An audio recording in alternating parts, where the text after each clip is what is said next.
Оңтүстік Қазақстан облысында халық ең көп қолданатын 150 дәрі жыл соңына дейін қымбаттамайтын болды.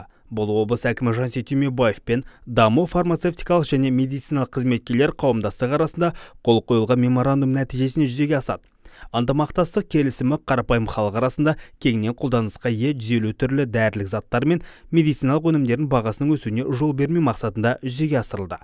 Бұл халық бас ауырып балтыры сыздағанда жиі ішетін, ауырсынуды, дене қызуын басатын медициналық препараттар болып табылады.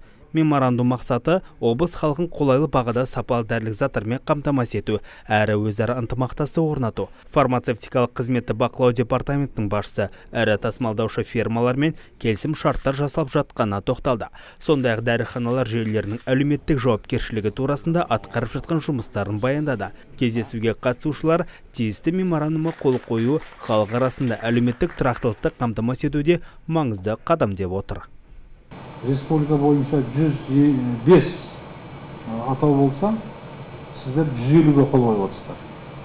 Бұл өте маңызды мәселе. Біздің облыстың халқына деген сіздердің көзқарастарын көрсетеді. Әсіресе оның ішіндегі 13 дәрі тіпті өткен жылға қарағанда төмендеп жатсыздар. Бұл да үлкен мәселе. Сондықтан алғысымды білдіргім келеді.